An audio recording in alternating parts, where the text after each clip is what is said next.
lead for Hive Collab, not the programs manager.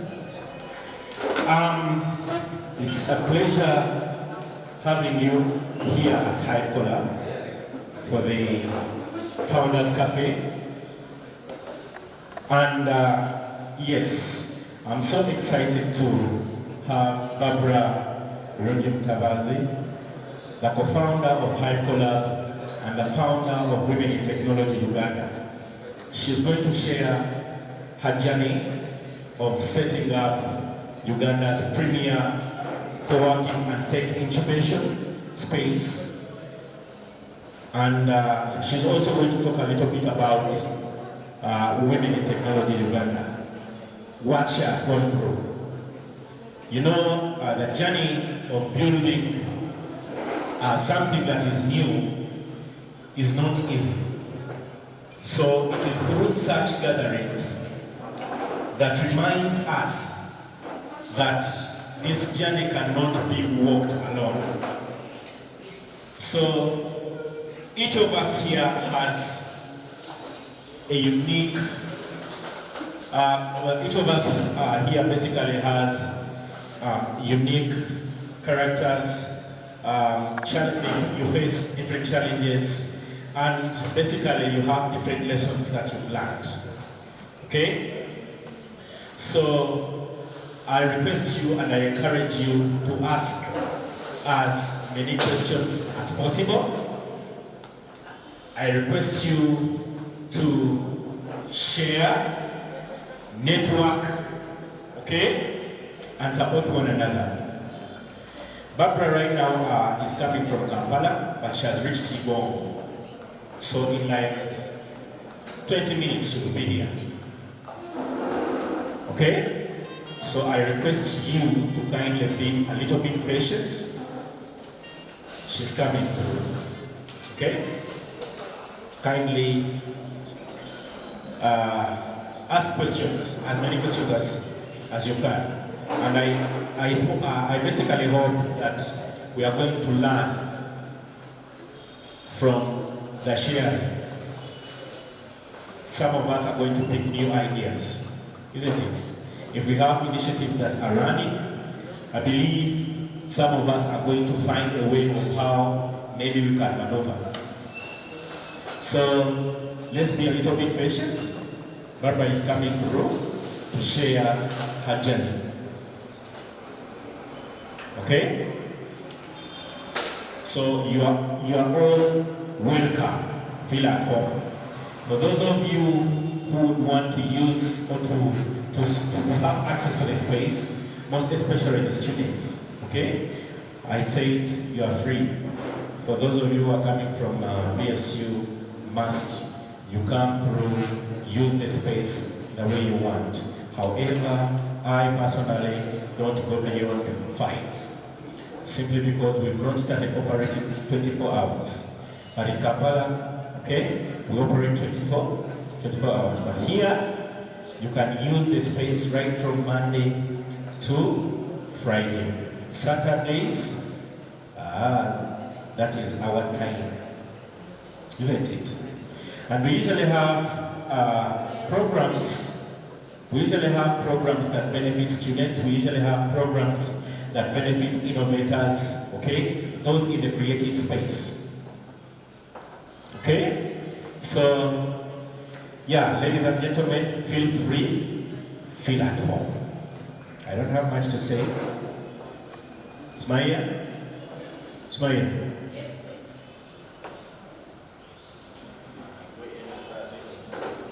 Guys? Alright, thank you so much, Brian. I hope we now know what Hive is and now we can actually depart, right? Okay, so we are now going to hear from tonight's guest speaker, a startup founder, and one of the people whose startup is actually housed at Hive Collab. And this is a trainee, a man. He's an innovator, as far as I know, and he's going to be, sharing his expertise with us. So kindly give him a round of applause.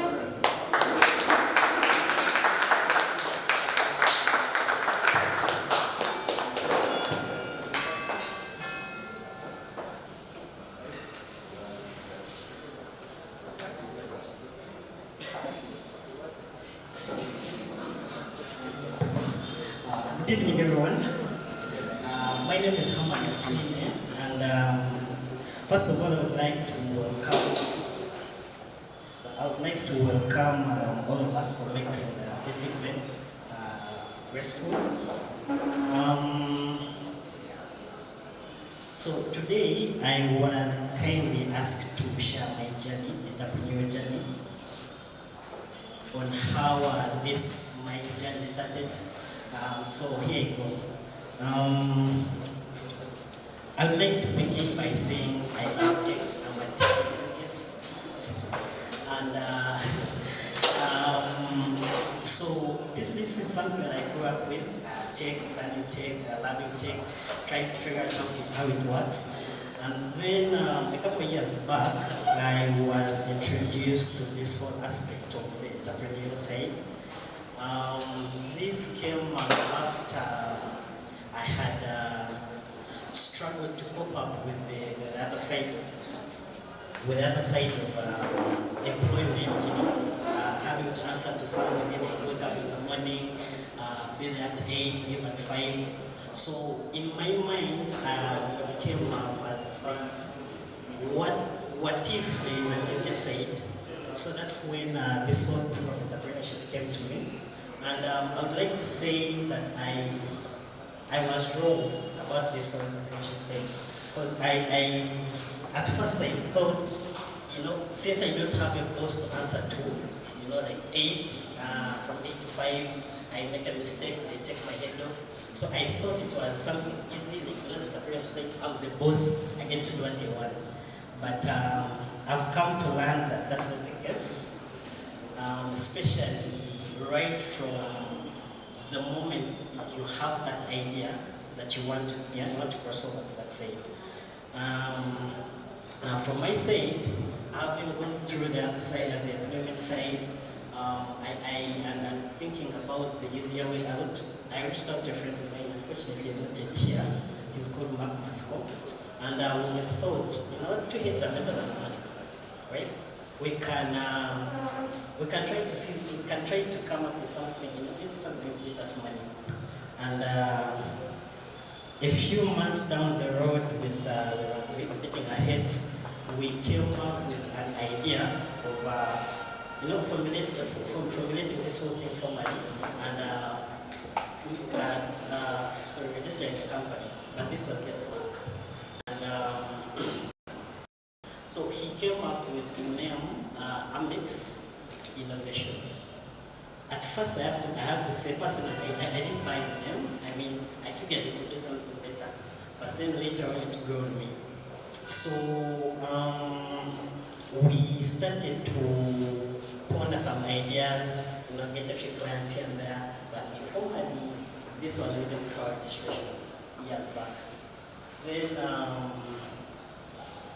like everything else, remember I said I was wrong, thinking that this was going to be the easier way out. So it came with its own challenges. One, even before the registration side, one of the challenges we came up with was, coordinating or learning to work with someone. This was a new thing for me. So trying to figure out how 2 heads can form something straight. So that took some time.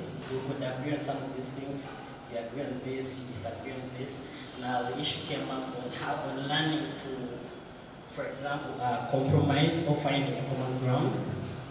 And but I must say, as of now, I can't say we perfected it, because at the end of the day, that 2 different people must have challenges in there. But I think what I can say right now is we have learned to find common ground easily so as to move forward. Then the other thing was, the other challenge was balancing back then the employment side and my personal side, or the company side, or the entrepreneurship side. The other side, it was a normal 8 to 5, or usually an 8 to 7 depending on the day. Now remember, the entrepreneurship side, you've taken up, let's say for example, a client who you won't tell that I'm sorry I've delayed your work because my boss was on my neck today. So I had to learn how to balance that. Until I officially decided to make the crossover permanent earlier this year and decided to focus on my entrepreneurship side. That's when the registration came in. Registration alone, I thought it was going to be something also easy, like my good friend Devin had told me. But I came to learn that some of these things, in life you have to be ready for anything to come up, any challenges, any hiccups. So the registration itself, it started off well until we faced issues with our signatures, me and my co-founder. That also took some time to clear, but I would like to officially register. And so from my side, the entrepreneurship side it's something challenging, but interesting. I personally, I normally say it's the amount of time or energy that you put in, that's also what you need to get out of it. So earlier had said I was wrong about this because it's something easier. So I thought that I would wake up, for example, if today I didn't feel like doing like working, I'd go back home. But that wasn't the case. I found out that instead of having an official boss, the employment side, this time my boss was my client. I answered to somebody. Yeah, so I have to make sure that I deliver what I've, for example, taken up and promised. And it has been quite an interesting journey. Then along the way, I came to meet some interesting people who, for example, I would say mentored me along along this journey. People I would like to recognize people like Tashonia, Treasure, people like David Itaji, my main man Kajalogade, among others. I don't know, some of you have seen me around here. I'm normally with the canine team, but as I also handle my side. Again, it has been an interesting journey with taking on perspective, learning to take on these people's perspectives and applying them in the side. For example, as Amex, we have a flagship product called FarmBiz. This is, in simple terms, this is a platform that helps connect farmers to markets. Simple terms. But earlier on, I had framed it in a way that wasn't trivial. Not until my friend Tash came on board and he advised me on how to do the proper way, how I'm supposed to do it. And it has been great taking on all that feedback. Then I would also like to, in partnership with Amex Innovations, I'm also working on a collaboration with Kajalogade called Kiriawan. This is a platform that helps entrepreneurs like us in providing resources. These resources might not exactly be monetary, but resources like mentorship, guidance on how to, for example, you might have an idea, but you don't know what to do next. Kiriawan will help you out with that. Help you with things like registration, taxes, and all that. Help you link you to investors. Some of us are struggling with funding. Personally, I'm still struggling with funding. You find convincing a person to take you on is something more challenging, especially since you don't have anything to show for it. For example, it's still an idea in your head. Now convincing somebody like, you know what, my idea is this good, it's hard. And those are some of the challenges that I'm taking on, but with guidance from my team, we are seeing how to maneuver. But with Clear One, we also help you with that. We link you with investors.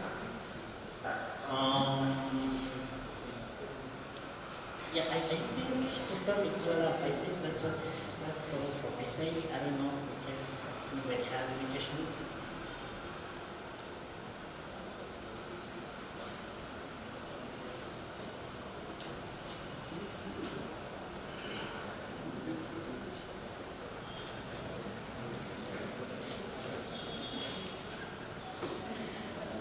I guess nobody has questions.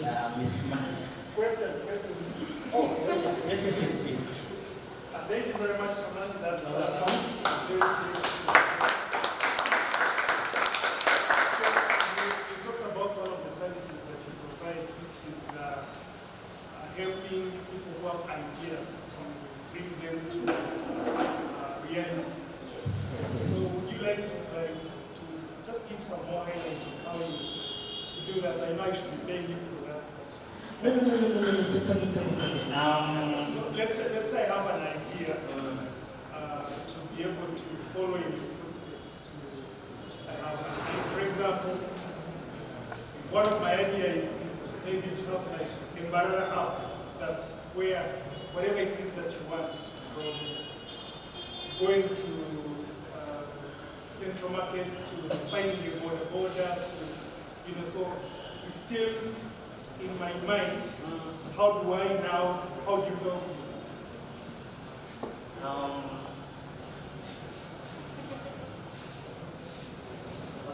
Thank you. So, first of all, we would help you bring that or envision your idea physically, like on the paper, because usually some of these things change, or you get a whole new perspective once you start to break it down.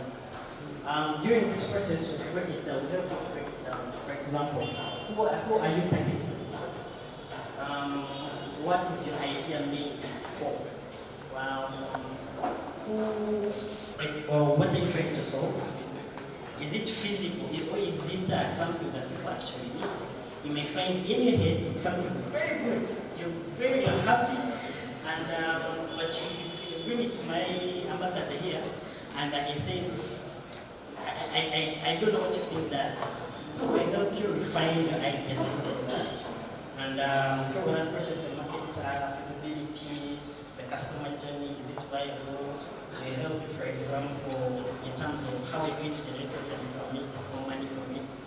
Yeah, so we help you through all that journey, and then as we also help you connect you to the other side, like the mentors, or ESOs, the Hives here, or later on to the investors. I don't know if that answers your question. Yes. I like the, is it viable? Is it feasible? Because yes, it might be an obsession to my life. Exactly. But it's not particularly practical. Exactly. So we help you with that. Yeah. Thank you.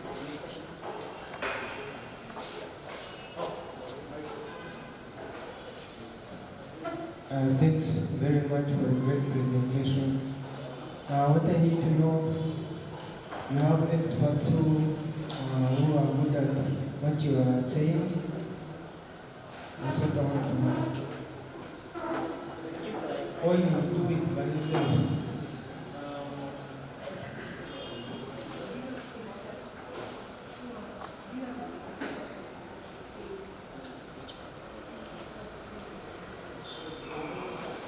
Yes, thank you for that. Yes, we do have experts who handle this, people that have more experience, probably better than me, people that have done it.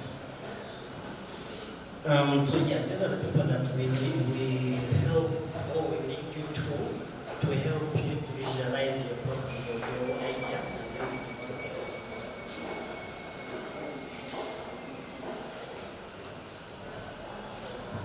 Okay, thank you. Since you look at ideas, my question is there any strategy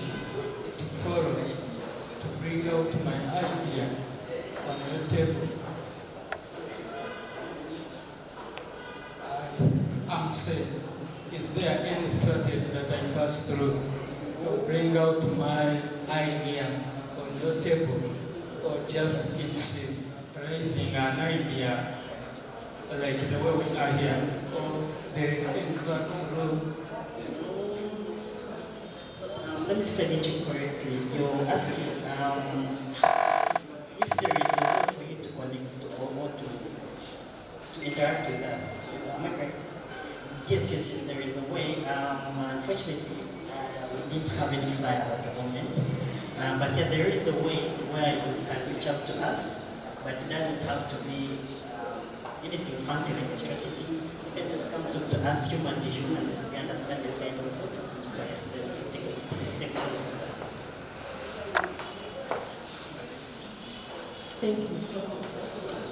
What I want to acquire from you, for how long have you been in this? The whole entrepreneurship side. So I started this whole thing, all the thought crossed my mind about 4 years ago.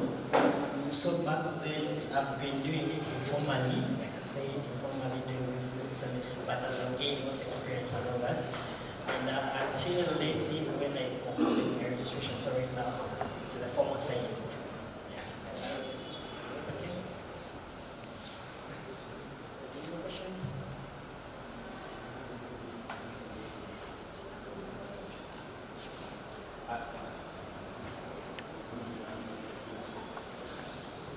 Hi. My question is about one of the applications that you're using called, I think it's called Hive. The one for farming. How are you, I wonder how you are solving problems that most of the farmers in Uganda basically use feature phones. And the farms tend to be sort of like remote areas. What are you doing about it? I'm just curious because this is one of the most asked questions. So thank you for that question. You're right. That's one of the reasons, also some of the things we came to identify. The majority of farmers, okay, as you see the statistics, the people owning phones is growing, but not necessarily the smartphones. They can read.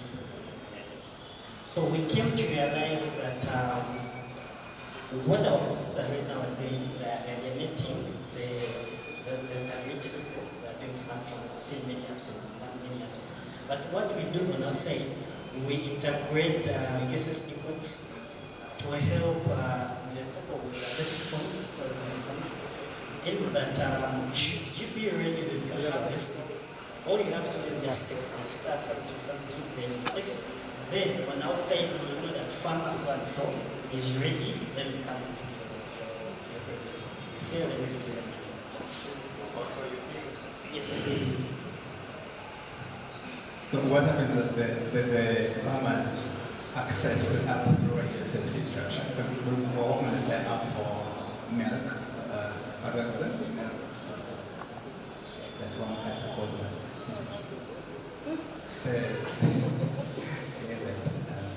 The word. So like milk collection centers, for example, the farmers that produce milk, basically we're doing the same for them, and we had that challenge with the USSD structure, and I think that's one of the areas that I'm super interested in finding out how you manage to work with the USSD structure. So allow me to kindly postpone this question, maybe we can take it offline after this. And I've been told I think our chief guest is here, so allow me to catch up after this. Thank you.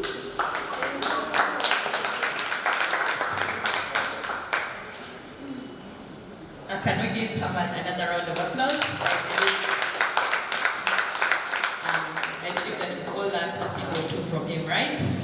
I had Alotomi asking amazing questions, and I believe that he has answered each one of us. So we are, as we're getting to the close of the evening, we are going to hear from tonight's keynote, Barbara Mutabazi, the founder of Women Women in Technology Uganda together with Hive Collab. She's a resourceful lady, and just like you did with Herman, I just hope each one of us gets to, to ask her questions so that we can get to learn from her. And I believe that as founders seated here, or maybe people who intend to become founders, then she's the right person we need to listen to. So join me as we welcome Barbara.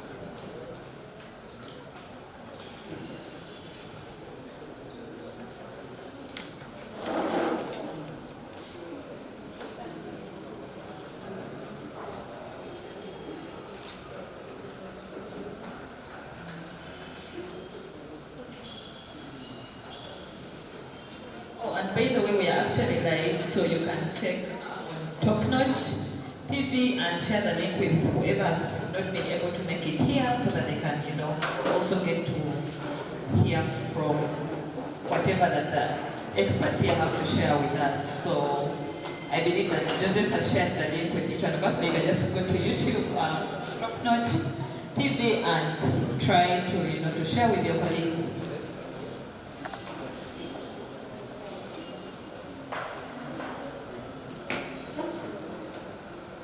How many of us are enjoying the evening so far? Or how many of us have learned something so far? What have you learned? I have learned that this Twinkle in the platform, it connects the individuals with ideas to the real life. You need to be there with your idea, sometimes not knowing that it can penetrate you, but there is a path that someone can tell you that your idea can come out true, or it can be impossible. Quite interesting. Anyone else willing to share what they've learned so far? Okay.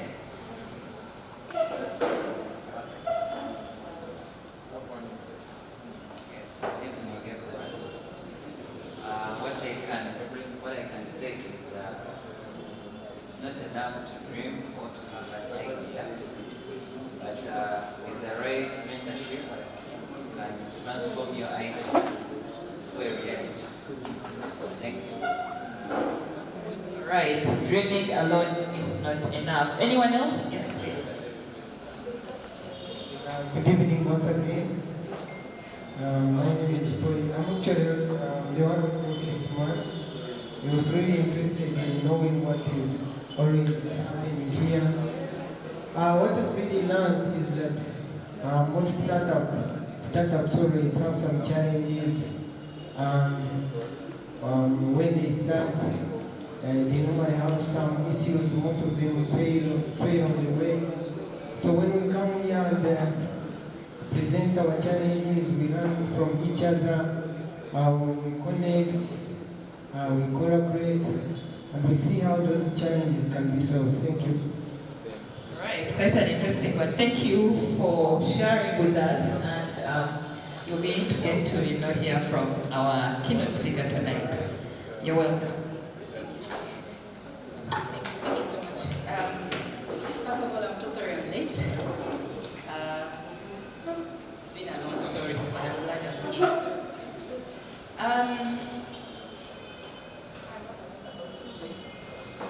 Talk about the journey. That's right. Your journey. Talk about Hive Collab. From Rwaka Hospital where I was born, or?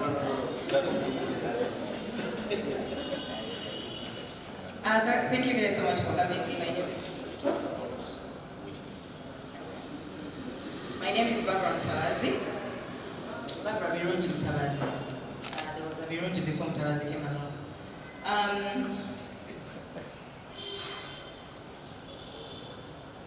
My journey. Where do I start? I'll start with what I'm passionate about. I'm passionate about computers. that's where at least my journey started. Senior 2, I think, I was introduced to a game called Prince. I don't think it exists anymore, but it was about a prince trying to save a princess. And you had to go through levels, fight enemies with swords and all that, and I found it so interesting. But I could never get to the end of the game. Like, I always reached level, I don't know what, and failed, and then you go back and start again, get to that level, fail. And I was frustrated. So I came up with a brilliant idea. Why not just create a game exactly like this one, where I know all the stages and can play it and save the princess. And so that's how my journey in technology started. I wanted to do computer science at university. And so senior 6 comes along, JAG forms come, and I fill my forms properly. And yeah, none of my courses made it through. Well, one did, my last choice, which was business computing. And when I got it, I was like, I'm not going to do this. So I told my mom, let's find the money I need to do this other course, because I would apply on private and be given. But fortunate for me, at that time I didn't find it fortunate, but fortunate for me, that business computing came with a government sponsorship. And my mother was like, how in heaven's name do I start paying when government is willing to pay for you? So here's what you're going to do. Go and do business computing. When you finish, you'll get a job, and you go and apply for computer science. Deal? Like, yeah, that's 3 years plus maybe 2 years of working plus another 3 years, 4 years actually. Sure. So that's where my journey started. Now when I graduated, of course, I was already tired of school. But the passion about computers was there. And I had one other passion, women, economic empowerment, just really uplifting women. And so when I graduated, I thought, I'm going to start a magazine. At that time, we had,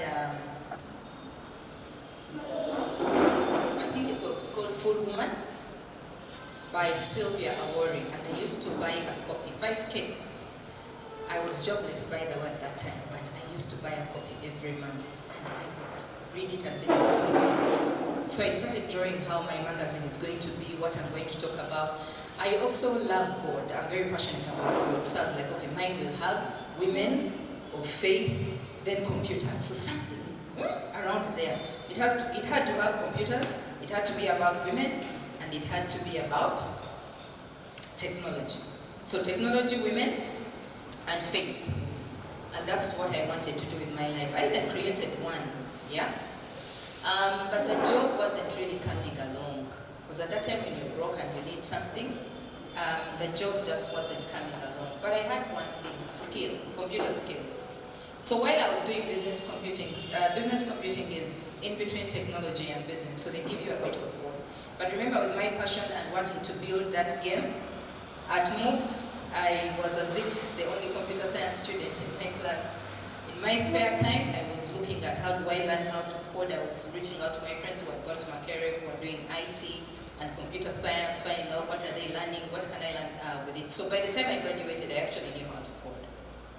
And so here comes jobless me, sitting at home, maybe going to church. And I had an old computer. And my friends were also jobless like me at that time, but none of them had actually done a computer-related course. And at the time that we were at university, if you were not doing a computer-related course, there was no IT classes for you. So my friends, while they had degrees, some of them did, some didn't. They did not actually have computer skills. And a bunch of them had stopped at senior 6, senior 4, and all. So in my spare time, I thought, why not pass on something I'm passionate about? One, they were women. Two, they could use some computer skills. So I started training my friends in computer science, starting with the basics. What is a computer, basic ICT, and all that. And something I'll never forget, one of the friends that I taught computer science, IT really, and a bit of Photoshop, because I was also very passionate about Photoshop. Remember the magazine? So Photoshop, magazine, the game also needed Photoshop, so I was on my way. One of my friends went they told her she only got it because amongst everyone else who applied, she's the only one who had computer skills. No certificate, but when they called her in, when she put computer skills, they called her back and told her, okay, start the computer, type blah, blah, blah, and she did. And they were like, yeah, you're hired. Now that really inspired me. One, I didn't use money, but I taught someone something that got them a job. I was ecstatic. And in my small village where I grew up, everyone found out that I had helped someone get a job. So guess what? People were sending me their daughters. If it was a woman who was selling sugar, if I went to buy sugar, she'd be like, you take the sugar. Can my daughter come? You don't have to pay, don't pay for the sugar. And so, the more people I taught, the more some got jobs or some got other ideas, and it really inspired me. But I was still looking for a job because remember how the plan was to do computer science at some point? Although I knew how to code, I really wanted to hone in on it. And in my spare time, I also went to the computer science lab at Makerere University. During holidays, really, there was no one except me. I was the only woman or girl in that lab at that time. And there comes this American gentleman who's looking to start a software development hub. And so he goes around, talks to different guys, day one, day two. I see him like for 5 days, whatever. And so he comes to me, he's like, what are you doing here? So I tell him, I'm trying to learn. And I read him my whole life plan, the things that I want to do. And he's like, well, because you don't have a degree in computer science, I can't hire you as a developer. But I'm willing to give you an internship so you can learn. That way, you don't actually have to go do the computer science course. So I'll be paying you and saving you money while you're learning. Like, that sounds good. Let's go. So when I went to this gentleman's place, I used to live in Tinda and we used to work in Chitintan. I was always the first one there. Now, he had rented 2 houses, one as an office and another one right opposite as his home. And probably 7:30, I was always there. One, there was free internet. What does that mean? You can learn all you want, but there was also Facebook. At that time, it was a huge deal. And so I would come in really early and also leave late. I was single. No one was asking me where. Okay, my mom would ask where are you, but I would just always tell her, okay, I'm going to stay late at work. And since she wanted me to work and earn, she had no problem. But there was also trust between my mother and I. If I said I am at, that is where I was. If I was leaving and going somewhere else, I would call my Nokia. You know those Nokias that had 3310, it had those colorful pink buttons and all, beautiful phone. So I would call her and be like, okay, now I'm heading here. And so she knew. And I would sometimes leave at 8 p.m. to go back home. What was I doing? I was learning as much as I could. I made all the guys in there that were developers my friends because I wanted to learn, including my boss. And one of the things that he noticed about me was my attention to detail. Things that at that point I really didn't think about, but this guy was noticing all those things that I was doing. One, I was always early, or even Saturdays I would come in. But Saturdays were really mostly to do my own stuff, but if I had work, I'll just get along and do it. And before you knew it, he started taking me to his meetings. Remember, it was a software development consultancy. We had to get the software development gigs. So he would take me to those, and I would sit in and just listen and admire, wow, how confident this guy is. And we would come out of meetings, and then you'd be like, to the other developers, guys, we need to figure out how to build that thing we just told them we're going to build. They had no idea how to build what we had just said we're going to build in 3 weeks. And I was like, okay, that sounds good. So with time, I wanted to actually learn that confidence and be like that. So with time, he noticed that I took time to read through all the materials that we were going to do. And while I was really in there just as Barbara come in and learn, sometimes they would, a client would ask a question, and one time I just blurted something, and it was actually correct. So he's like, okay. So the next time we went somewhere, he's like, you're presenting. I was like, maybe this guy wants to lose this gig, because surely he can't be trusting me to be able to present this. But I went in there, and along the way I froze. Like, I knew what I was talking about, but the fear of if we lose this gig, and we used to quote in dollars, since he was American, we never used to quote in dollars. And I was like, oh my goodness, if we lose this, yeah? And so he quickly saw that and stepped in and completed the whole thing. But with time, he kept adding me to his conversation. So he'd be like, you present this, I'll present this, you present this, I'll present this. And then before he knew it, I was now the one presenting the software to the clients. Yeah?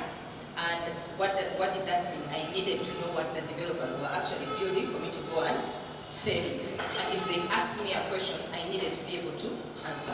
And so that's how I started learning. So then I moved into project management, IT project management. So whatever software we're building, I'd go to Moses, one of our developers, be like, what's this going to be?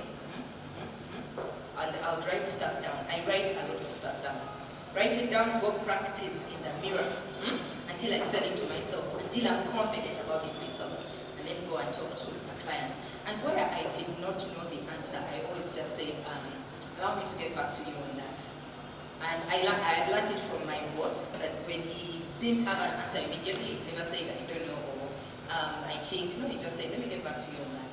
And then he would change the conversation. And so I had kind of learned those. Along the way, he wanted now to move back to the States.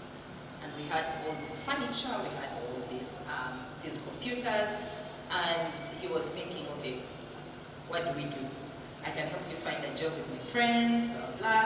And I did go actually to find a job somewhere else at some point. And I got this job. But when I got, and the money was better. And when I got home, my mom was so happy for me, but she saw that I wasn't happy and asked me what's up. Saying, well, the money will be good, but I don't think I'll be happy with what I'm going to be doing. And so I went to my boss and said, yeah, thank you for the connection, I got a job, but yeah. So he asked me, at that time, Hive in Nairobi was just starting. And so he asked what we could do with all this furniture. And we were like, okay, there's this thing called Hive in Nairobi. Let's go check it out. So we go to Nairobi. Check it out, Eric Haxman, the guy who founded Hive, was there. We talked to him and we're like, yeah, should definitely start. But also, he had the idea of Hive Collab, yeah? And so when we went to Nairobi, I now understood exactly what he was saying. And then he also gave me an opportunity, flew me to DC, and I visited a number of hubs in there to see how it works. And so Hive Collab was born with no money. Well, maybe read for like 3 months and internet for like 3 months, but after that I had to figure it out myself. And I remember very well he said, it's really up to you, it can make you successful or so. The ball is in your hands. And I did not want to drop that ball. So I had to learn now how to run a business. You know when your salary is coming in, as in at the end of the month, whether you perform well or bad, you know the salary is coming. But this time, I remember I had turned down a job, and I had 3 months to see whether I'm going to make it work or not. But at that time also, the whole innovation hubs in Africa was just starting. We had, I think, 3 innovation hubs. I have, Naila, and also, Naila wasn't there, so it was I have, no, Sisi wasn't there. Sisi came way later on. 2009, 2010, they weren't there. Zambia, the Zambian Hive. Bongo Hive in Zambia was also starting, and so we kind of relied on each other, looking out for who knows what, who's where, plus the connections that my co-founder had, John, and also a couple other co-founders, people who had a similar idea, but no one had really started it. So we got Teddy. Teddy had the same idea, because he was also from the States. From Uganda, but also from the States. Hope that makes sense. And he had the same idea. There was another guy, there was another lady in the UK, Mariam Jam, same idea for the African continent. And so when we got together, that's when we're like, okay, let's build Hive Collab. But you see, when your co-founders are all in different countries with jobs of their own, it's really up to you to make it work or not. So I had to learn how to fundraise, how to manage money. So I learned what fundraise is at that point. I have 3 months, I don't raise, I'm going down. What's important, what's not important. There were things that we had that were luxuries at that time.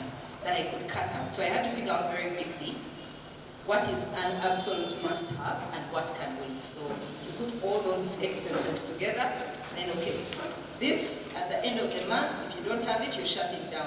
This you can buy sometime. This that you can push at the back. So prioritizing the expenses in the organization. And then now figuring out, so I started moving a lot because I had to raise money. So the moving meant there was no one at the hub. I had to find someone to support in running it. Finding someone who was passionate, because I knew, one, I do not have the money. So I needed to have a little bit of money, but in case we didn't have money, I needed someone who would be like, you know what, Barbara, it's okay. Let's keep raising, or at least not more than 2 months, right, of not having a salary. So I needed someone who was passionate. And so when I was looking at who Twitter at that time was a big thing, Facebook and all, who out there is passionate about innovation, about technology, and has their own innovation. So I found someone who had that, and I was very honest with them. Okay, here's what we have. Here's why I'm going to be moving. If we don't find money, we are closing. Good? We're good. Okay. So then I started looking for funds, while also supporting in building programs. Because at that time, we were just a co-working space, but we quickly realized people needed more. Pretty much all the hubs were co-working spaces at the time. But in some of those trips that I was doing, I realized that other guys had other things. I think YC was there at the time, I'm not too sure, but I hadn't heard about it. Y Coordinator. So anyway, whatever I would learn from there, I would come and be like, Daniel, can we actually do this? Yeah, I think we can. Let's try it out. And then along the way, I realized while doing that, there were so few women. Remember my passion for women?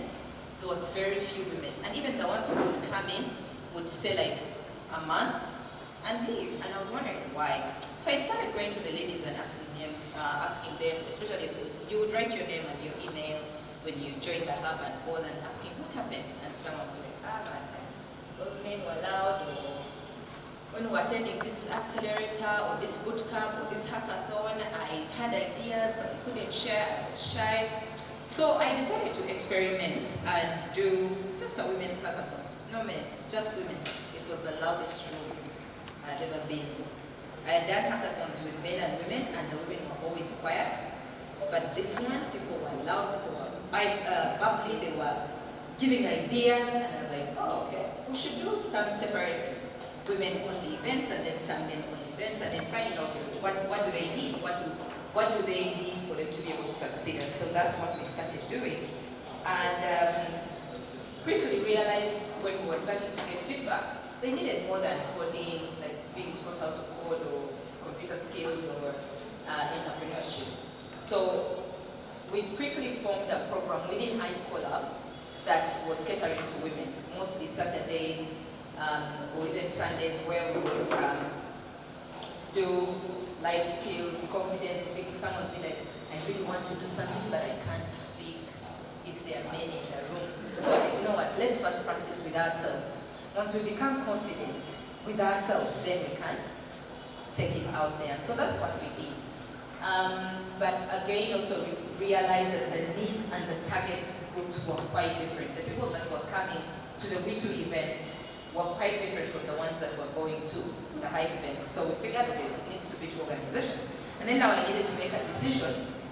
Do I leave Hive and go to weekly? This was just 2 years down the road of starting Hive. And so I went back to my co-founder. But if I leave this, it's too soon, it's going to die, and I don't want it to die. So I was like, yeah, let me give it 2 years. Let me try running both and see how that works. If it doesn't, I just want to let you know the other one over this one. Good? Yeah, good. And so started running that, and because I was very passionate about what I was doing with Wito, on my Facebook page, would just put all the trainings for no reason really. You know, those for those who are old like me, Facebook those days, I don't know that was Facebook that much, but those days it had like what are you thinking right now, or what are you doing right now, something like that. So if you go to people who are on Facebook those earlier days, you would start with Barbara is, and then you just start is doing X, Y, Z. And so that's how I used to put what I used to put on my Facebook and put my pictures, of the people who were training, or just the thought of something that really excited me along the day, or maybe someone came in, they did a 1-week training with us, and at first they couldn't even say something, but now they are all, and I was like, oh my goodness, it's so exciting, I'm living, you know. Remember the dream of the magazine? The magazine is now turning into something else. It's not really a magazine, but it's still empowering, it's still women, still faith. Yeah, let's go. And so that's how it was started, and that's how Hive Collab started. Quickly running these two taught me a lot of things. People come and go. I'm now jumping really quickly too, because I realize we don't have so much time. When you're running a business, the first thing that you need to have is passion in that business. There were so many times running Hive Collab that were almost at the age of there's no money, and employees are looking at you. At that time, maybe we had 15 or 10 employees. Rent was calling. We were in an expensive country. House is really expensive. We were in an expensive place. The internet was really expensive because we wanted to give people. We were looking at how do we help innovators succeed. The challenges were a space. When people ask you for where your office is and you say, it's at my house. Ugandan businesses that wanted to hire the developers would be like, these ones will run with our money. But if you say, I'm based at this place, and they came and found you there, they were okay to work with you. So like, okay, we are solving a pain point for people. Internet was really expensive and really sketchy, even if you pay. So we wanted to have a really good internet connection. And having had co-founders that were from the US where the internet was really fast, they would be the testers. They were like, no, this is not going to cut it, this is not going to cut it, until we go to that point where like, this can do. It's not really that great, but it can do. And so the internet was expensive, and I had to keep all these expenses. So my board at the time, my co-founders became board members, and I became the managing director, because they were not directly involved in the everyday today. They were doing governance, they were supporting on strategy, not fundraising. So that was all of me. And so I quickly learned that whole expenses, priority, and all that. And one thing I knew I needed to have on me was salaries. You can't keep giving people excuses at the end of the month. One, people have families that also rely on them. They also have people who are waiting for that money. And another person, you know, like your parent is waiting, a hospital bill, I don't know what, a loan and all that. So I quickly learned that have people's paychecks, if you can, on time, every time. That even when they go, sometimes I've had people leave, where the money is bigger and better, and then they come back. And I ask why, they're like, those guys pay better, but sometimes they delay, or it's not consistent, or even the environment, the culture, or the whole environment, the way the boss, I don't really like using that word boss, but the way the leader treats you. Are you leading, or are you bossing people around? If you're leading, you're going to be the one who goes first. If it's a hard challenge, you don't just send your soldiers. So as Hive Collab, when I was still here, I will tell you that if we had to go to Lira to do a training, Brian can testify, I am in Lira with my team. Whether we have to, I remember one of, I think, the craziest things we did was we had a meeting. The following day, we had a training that was ending at 5, and then a reception after that, and then we needed to be in Kampala at 11 the following day for a very important potential partner meeting that turned out into YSA at the time. And so we drove from Lira, I think at 4 a.m. and landed in the office like this, and as soon as we start, the visitors were also walking in. And we had gone to bed really late because we had to close up and all that. And I think my team appreciated that. That you're not just sending people to the hard parts, but you're also part of that. Then when you step out, because maybe now you're doing something else, they will not be like, I'm not going to go there, or it's hard or something, because they saw you leading and not bossing. So that's the first thing I learned. Where my team was, I'm going to go. If I can't do it, then maybe they can't, but at least I'm going to try or show them that I'm with them. So the culture that you're building around your startup is very, very important. Humility as you lead. There are those bosses who are telling you all the time, by the way, I can fire you, or I pay you. So what? I'm giving you a service. This is not a beggar and giver thing. I'm giving you a service in your startup, and you are paying me for my services. If I wasn't useful to you, you wouldn't be paying me, right? Because no founder wants to lose money, right? So if you're paying me, then I must be giving you something of value. So you better respect the value that I'm bringing. Otherwise, you'll be doing it yourself. That's how I look at it. So we are all here helping each other. So humility and respect are key things for me. I've had, in my hiring journey as I hire people, I have had really brilliant brains. People who have come in and are smarter than me. By the way, I prefer to hire people who are smarter than me. Because then they're going to take your company further than you ever could, right? So you don't look at me like, that one will outshine me. No. That's the person you need if you want your company to grow. So I've had really brilliant leaders come into my organizations, and I've let them go within the first month. Why? Attitude. Someone who walks in like they are the Bill Gates, or I don't even know what of the place. That guy that Mark Zuckerberg just paid 150 million signing bonus, like to come into his company, just paid him, I don't even know. 150 million? Yeah, 100 and something million dollars to just join his company, right? You walk in and you feel like you are, no, we are all equal here, please. You've come to us because you need us. We've brought you in because we need you. So we are all at this level. I always like to give an analogy of the styrofoam cup, those disposable cups that we get. I saw a story that touched me so much that I tell it every time I speak.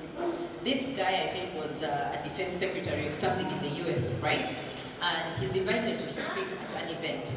When he gets there, before he even gets there, they flew him first class. They got him one of the best hotels. There was a car waiting for him. There was even a special person attached to him to help him. So this person was there at the airport, welcome Mr. blah, blah, blah, took him to the hotel, changed, took him to the venue, and he's like, may I have some coffee? They had so there were styrofoam cups, those were disposable cups, but they brought him a breakable cup. That's value, right? They brought him a cup, they brought him his coffee, he enjoyed it, spoke, till going back. He was treated like, we respect you, we honor you, sir, right? So then, I think government change happened, like Republicans, and I don't know, something. But he was no longer Secretary of State or Defense, whatever, the next year. But he wanted to attend this conference. Guess what? He paid his own ticket, he paid his own hotel, and his own car and everything. No one was there to pick him up, right? So he gets to this place, and he sees the same person who was serving him that year before. And he asks, may I have a coffee? Guess what they did? The coffee is right over there. They showed him where the coffee was. The year before, they brought it to him. That year, and of course there were styrofoam cups. And so he looked at that and realized the respect and honor wasn't to the Mr. It was to the position. And as founders, or even as employees, if we remember that wherever you are in life, we are all human. We are the same. I'm not any better than anyone. We are all the same. The only difference is the position. Which position is not permanent? Nothing is ever permanent. You can wake up and Hive Colab is gone. But how are you going to be remembered when you are leading people? Are you going to be a prayer request for people? Like I said, I'm a woman of faith. And sometimes in those prayer groups, you hear someone saying, guys, please pray for me. I have a terrible boss. In fact, if it wasn't for the money I'm getting from this place, no. Like every morning when I wake up, I have to psych myself up. I'm going to be fine. I'm going to be happy. Can you imagine being that to someone? Most of these people, I think, do it unknowingly. But whenever I listen to such, I'm like, no, I'm not going to be this kind of person. I'm going to try and be better. Of course, that doesn't mean you're going to please everyone. There will be people who will be like, oh, Jesus, that woman. Even if you haven't done anything, right? But at least, do you have a clean conscience for you? When you walk into a room, you're not like, do I need to run from anyone in here? So respect as a leader is very key. And that is what will help people do for you the work they are supposed to do. Because some people will come into your organization, and depending on how you treat them, will work and do the bare minimum, even if they can do their best. Most of us give 20% in our jobs. Why? Either how we are treated, the money we are earning, for so many reasons.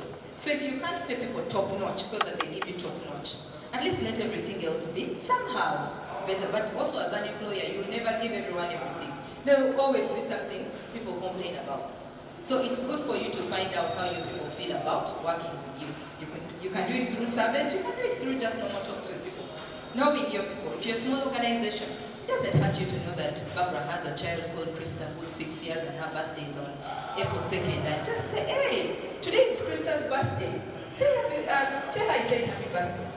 Do you know how far that goes when someone's like, oh wow, my boss actually remembered my child's birthday?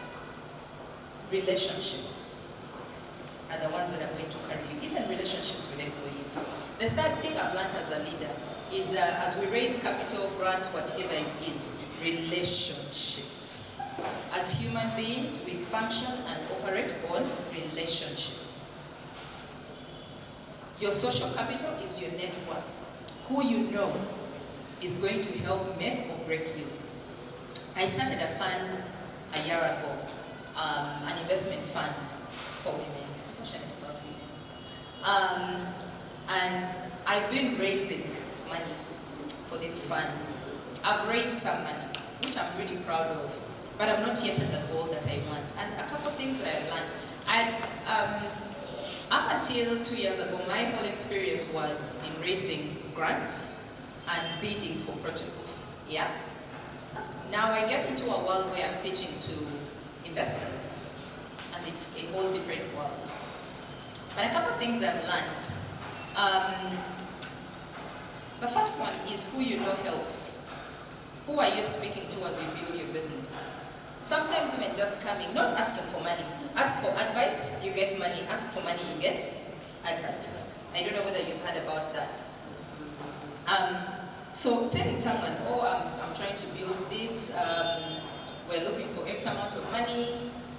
I'm just looking at who might be interested in this field and be like, even if they're the ones, by the way, that I'm looking to get money from. And I'll be like, you could try so-and-so, or tell me a little bit more about what you're saying, what you're doing, and tell them, and they're like, yeah, try so-and-so, right? And then I'll give them an update on what I am doing. Because I met them, we had a good conversation. 2 weeks later, I'll just give them an update on what I am doing. I'm building a relationship with this person.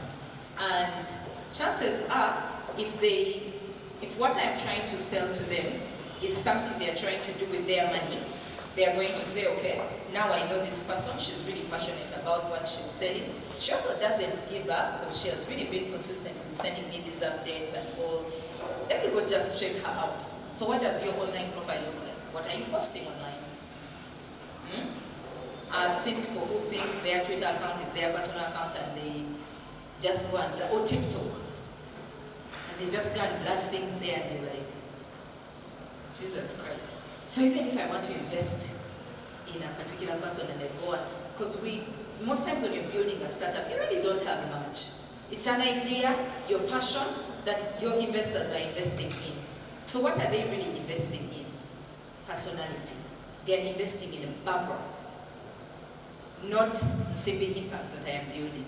Because that could succeed, it might fail. But who are they investing in? So my character, who I am, my reputation matters to me. So even when I'm going to, let's say I'm based at, I don't know, when I was on the road, there were people who were driving like they own the roads, and these were mostly government cars.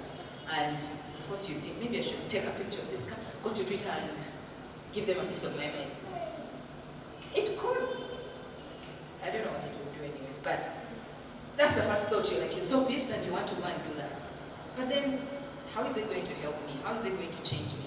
And I suppose I see them knocking someone, then I'll definitely put that all out of the wall. what to say. But what I'm trying to say is who you are in real life and online will sometimes determine whether you get an investment or not. Your personality, your character.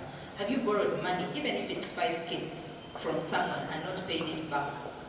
And then later on, you're looking for money.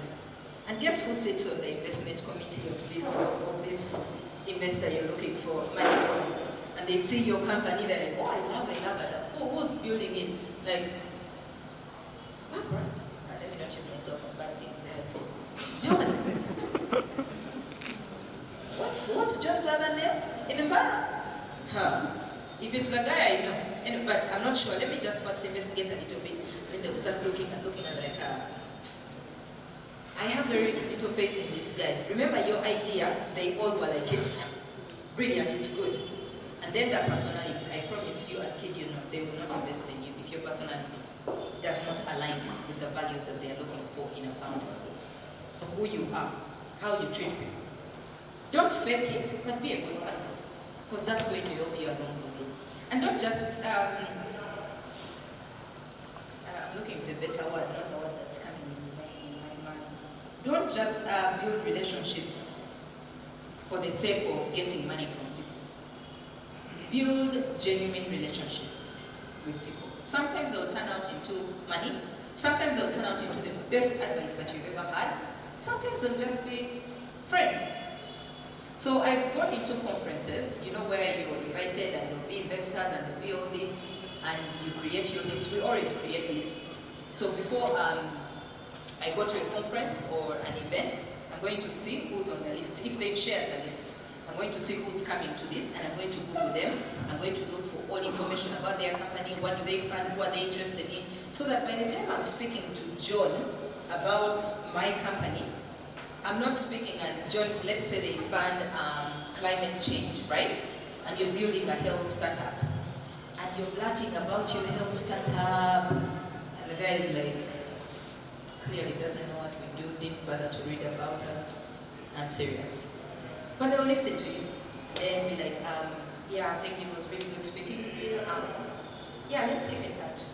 But it's just for the sake of let's keep in touch, not really that they want to hear more. Because you did do your homework. So be prepared. If you're a founder raising money, be prepared. Don't just go and speak to anyone and everyone. And also, sometimes when we put in those spaces where we have opportunity, you want to speak to every single person that's in there. I don't do that anymore. I used to, but I don't. I'll pick out 3 people. Even if it's a 3-day or 5-day conference, I'll pick out 3 to 5 people, and I'll concentrate on building relationships with those people. My theory is that if I'm speaking to an investor, let me speak to funders first. If I'm speaking to a funder, one of the things that I've learned is funders speak to funders. So you don't think you're going to raise money from here. Let me give you an example. Someone raised money from Hive, those investments that we do, and then they went and borrowed from Shona, and then they went and borrowed, were trying to borrow from someone else. But they hadn't paid back the other company. So that company, of course, came to us, like, you guys gave this person money, yes. Are they paying? Like, yeah, they are. They haven't paid me back, and I'm trying to chase them around. Then the other funder came and asked these guys are trying to look for money. We love their idea. We think they're really legit, and they mentioned that you gave them money. Like, yeah, we did, but they are not paying us back. But then also, Hive also gave them. Then the other funder also comes and like, yeah, you gave these guys money, how are they? Do you see how you, I'm going to, let me not use that word. Do you see how you stab yourself in the back, thinking those guys don't know about each other, funders know about each other. And so here's what I'm saying, that if you raise from high, depending on how good you are with your idea, following through the things, even if things are not working out by the way, honesty, for me, is the best policy.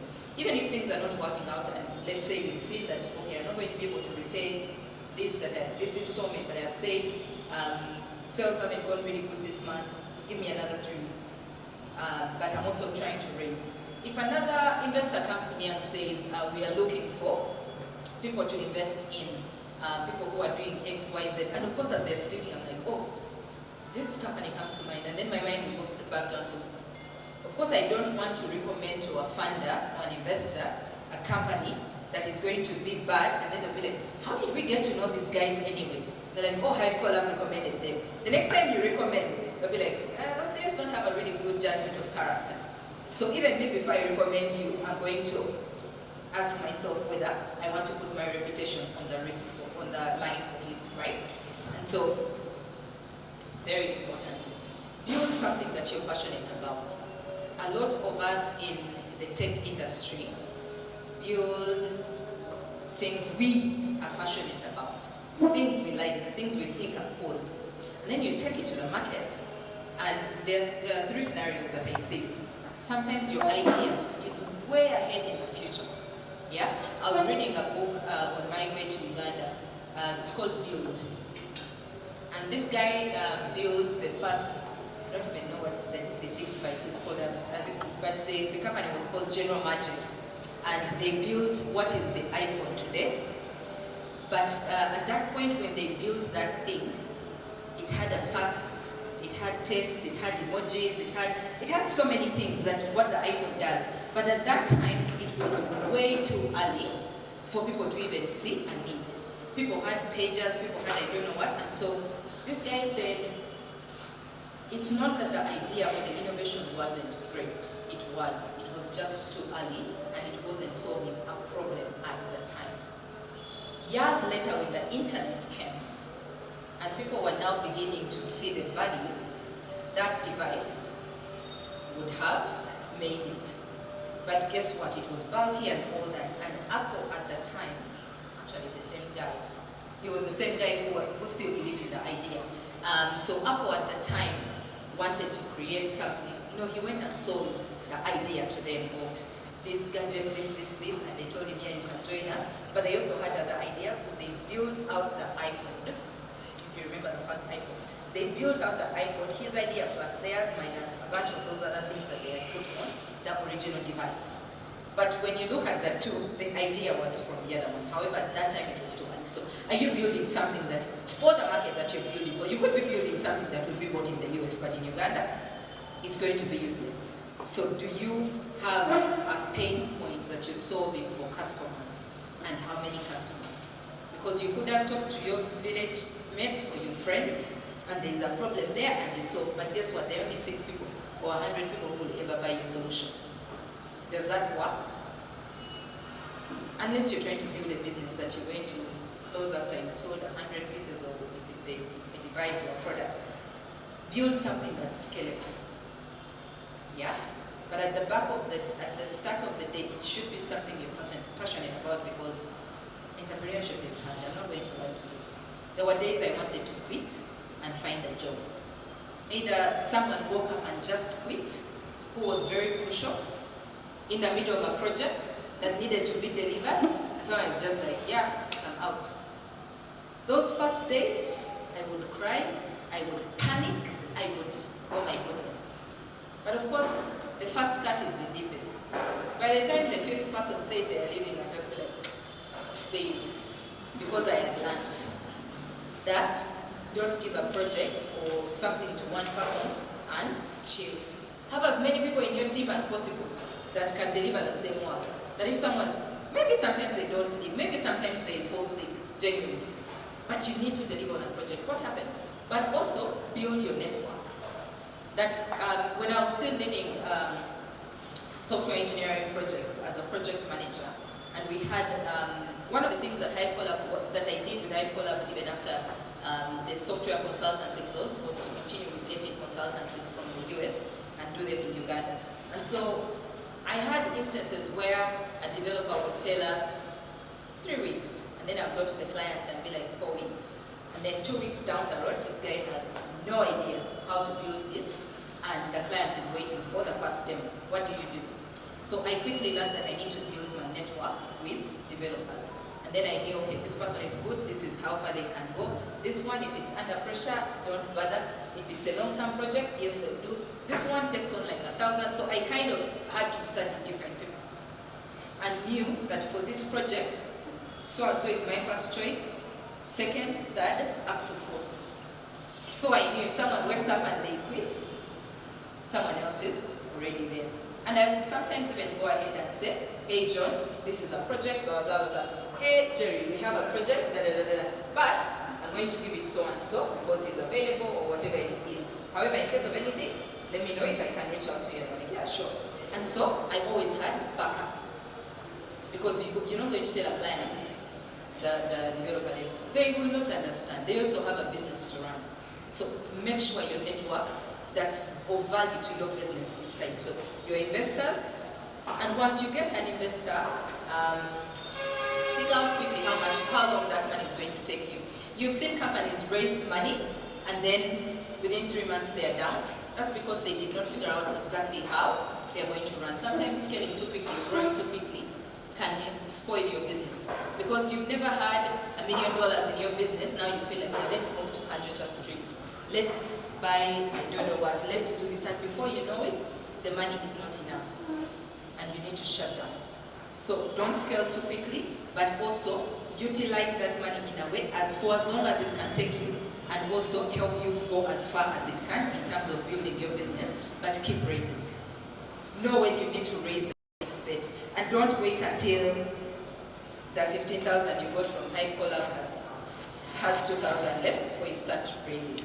It takes time to raise money. Give yourself 18 months. Yeah? Know that you're going to speak to 100, I've probably spoken to like 80 investors who I've emailed. I've also reached out to really big investors. I don't know them, but there's a tool online where you can find people's emails. Rocket Rich, I forgot it. But put in the company or the name of the person and it will give you emails. And I will reach out to them. Sometime before I used to think, of course they'll never respond, of course they get 1,000 emails, some of those people have actually responded. Or if I want to speak to someone and get their advice, I'm building Civic Impact, which is similar to Numida. And in the beginning I thought, of course they'll never tell me, they'll never give me advice. But guess what? I spoke to a professor of mine who was like, reach out to them. How does it hurt? If they say no, you try. If they help, well and good. So I reached out to the founders of Numida. Guess what? They gave me a whole 1.5 hours of telling me where their mistakes were, what they would have, if they were to go back, what they would have done right. They really gave me the time. And also said, if you need any other advice, do come. And if someone is also starting out like a hub, I don't know how many people have come to me when they're starting hubs. And I've given them the advice. The one thing that I have seen that is a negative sometimes in our ecosystem is people not wanting to share ideas and knowledge. Like, why should someone suffer? Go through a mistake that you already made and now know that it's a mistake. If they are to succeed, they'll succeed whether you give them your advice or not. If they are to fail, whether you give them your advice or not, they'll still fail. But remember what I talked about, character? I am going to go, also I'm a woman of faith, so I'm going to be that person who will give you my candid advice, the good, the bad, even who's funding me. I know I have spoken to some people and told them who's funding me, and remember how I said I build relationships with the people that I'm getting funding from? It doesn't stop at that. I'm genuinely interested in people, so even if they fund me, I will genuinely continue the relationship with a personal relationship, get to know them and all. And so I recommended, I didn't actually recommend, they just asked me who's funding you, and I told them who was, and they reached out to that person, and that person came to me. When they came to Uganda, they came to me and I'm like, oh, so-and-so wants to see me. Is there anything I should know before I meet them? Like, no, they're just starting out. This is the idea. Yeah, go check them out. And so she goes there, and I do not know what was wrong with this person, but he was speaking ill of Hive. Now, this is a personal friend of mine, live alone donor and all that. And so she came, and she's like, I just had the worst meeting. Like, why? She's like, what do you think of this guy? I'm like, it's okay. He's been in the industry, he's been doing this, he's starting this. And then she's like, do you think there's a need for what he's doing? I'm like, yeah. I don't think I'm serving everyone, so the more the merrier, I mean. And she's like, oh my goodness, Barbara, you're so nice. You do not know what he had to say about you and Hive. What did he say? And so she told me everything he said. And because she knew me, of course, she was like, of course I knew that's not true. I knew that's not true. I knew that's not true. And because of that, while we are looking for more hubs to fund, I'm not going to fund him. So this guy later on comes to me and is like, yeah, I spoke to your lady, but she never got back to me. I don't know why, I can't talk to her. I look at him and I'm like, remember what you said about her? What you said about us and Hive? Who do you think recommended? Who do you think she asked? So purely her decision, but I spoke to him about it. And of course he went back to her and she gave him a piece of, like she sent him an email and CC'd me that blind copy, sorry, she blind copied me in that email, telling him, when I'm going to fund, this is what I look for, so while I like the idea of what you want to do, I don't like the personality. And he lost out on that, and I think in that is better. But let me tell you, the other thing that I've discovered, investors and funders have a chunk of money. Let's say they have $5 million that needs to be given out in December. This is September, right? They absolutely need to give out this money in by December. And they come to Canaan safaris and they go to any other business, right? You pitch and you ask for $1 million. But when you pitch to them, you're pitching at an altitude of 15,000, yeah? And to them, they're like, yeah, we'll give this person $300,000 because that's what you have pitched as your worth, right? They would rather not achieve the target of giving out the 15 or $5 million than say, let's just give out the money because we have to, right?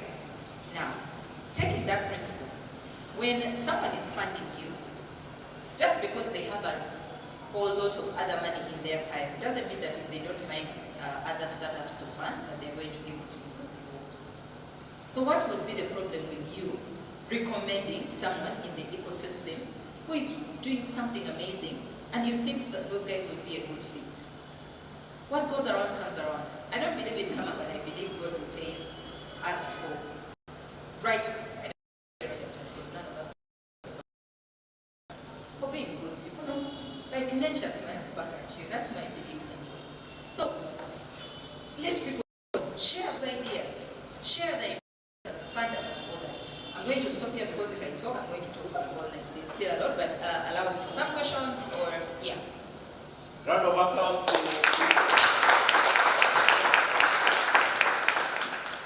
Any questions? Thank you, Barbara. My name is Tashia Treasure, and I'm also running some company called Orino. I've had some very many challenges, especially with the team. Now, giving an example, there is some cousin of mine, she's a lawyer, and she has been helping me craft out some contracts and some other legal things. And most of the times, okay, our startup is still young, we haven't started making real money, and during that process, we realized that we haven't been paying her, we haven't been giving her anything. So I brought in the topic of maybe we've been doing some work, but how can we repay you and something like that? Then she told me some real money that I said we can not handle this. So, and as time goes by, we have realized that we've lost out on some good people, not just because we're not doing the work well, not just because we don't have enough to give them. I really want to understand how best we can motivate your people to work with you, how best you can have people work for you, how you can become a magnet that pulls people even if you don't have the money, how best you can have them to work with you. It's something that you understand. I think first the mic around. I have a very high-pitched voice, so I think. I want to speak on two perspectives, the Ugandan perspective and, is the question similar? Okay. Ugandan perspective on how to deal with that and what I've seen people do in the US in how they deal with that. Ugandan perspective, money. You either have to find money to pay these people or make them co-founders.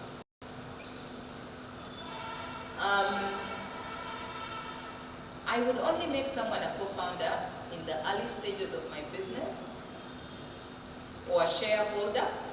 You can give them, you can make them either a shareholder or a co-founder for them to give it the skill that they have. But it has to be, for you to become a co-founder in the startup, your role has to be critical to the success of the business. That's the only time you should ever make someone a co-founder. That if you didn't get their skill in your startup, the chances of you are really high. Then co-founder, and you can't afford them, co-founder way to go. 2, shares. Also, be very slow on handing out shares to people in your startup. Again, you have to be critical to my success, but not too critical to become co-founder, but critical enough for me to want to pay you a bit, some money and give you shares. So when you look at cap tables, or when you look at startups in the US, 1, co-founding is one of the things that they do. 2 is the share route, where you give equity to an employee, but it's future equity. You have to work for a certain number of years before. So you're basically setting it up in a way that you earn 5% of the company that we are valuing at X amount of money in 5 years if you've given us XYZ. Because sometimes you will give the equity and then someone will not be delivering. So it has, that equity has to have deliverables. And if they don't, then you will not give them that money. The other way is to pay little and also do future pay, where you will pay them in the future when you become successful. Of course, in Uganda, very few people will take that route, but if they believe in the idea and you're paying them something, they will take it. But also know that people will always leave, however good and much you offer. So build a network around you of people who can actually deliver. Sometimes in a startup it might be difficult for you to get interns in, but I've also found interns or very early stage, people who have just graduated helpful. But not just anyone. Still, it has to be people who, from the way they did their coursework at school, you can see that they're serious people. Bring them in and teach them slowly. But for a startup, if you're on your way to launch this thing, get this thing out of the way, that may not be the best place to go. However, as you grow, remember how I said you need to have plan A, B, C, D for roles? You need to start building that, however small that it is. That get people who are multi-task, or can multitask, or can do various things within the organization. That if someone lives at a critical point, so and so can chip in as we find someone else or as we train someone else. It is difficult, and I cannot tell you there's an easy way, but interns are sometimes a good way to go.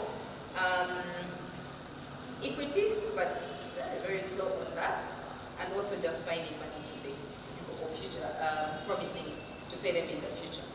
Hold equity, that, or even convertible equity. Hold equity now, that in 5 years will be amounting to X amount, and you sign contracts on it by that.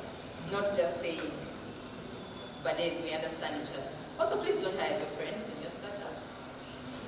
I know they are the easiest, but they are also the easiest people who will let you down. Unless you're all co-founders and you're all serious. I've hired my friends. A few years ago, one of my best friends was actually at my company. But it took me, how long have we worked? 15 years? I hired her 4 years ago. And she left after 2 years. 3 years? 2 years. But for me to hire her in the first place, I saw how serious she was when she was working, where she was working. She would always be almost one of the first people there. Every time you call her, she'd be like, hey, now my boss needs, I don't know what. Now I'm doing as well. So when the opportunity came, and I spoke to her about it, she's like, yeah, I would be happy to join. But I wasn't hiring her because she's my friend. She actually wanted to leave. She had spoken about wanting to leave where she was. I wasn't hiring her because my friend needs a place. My business does not need. It's not a babysitter or a daycare that, yeah, you come and be called, yeah, until, no. I wanted to hire someone who could deliver, and that's what I did.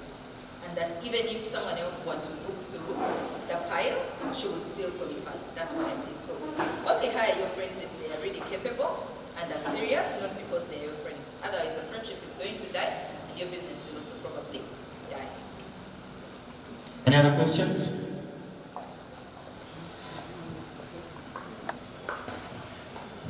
Good evening or good afternoon. My name is Bianca Pori.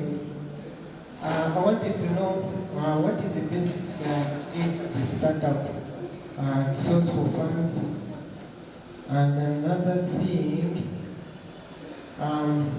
when should we expect these partners as startups? What? Sorry? Repeat the last question. When should we expect those partners as startups? For example, Ministry of, for example, like the government partnering with a certain startup,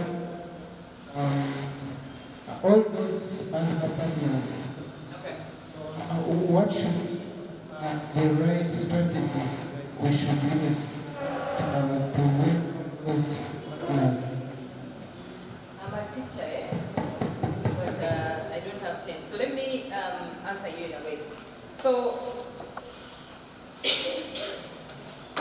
building civic impact, yeah, which is a fintech. And so we have an app and everything and lend money to women businesses.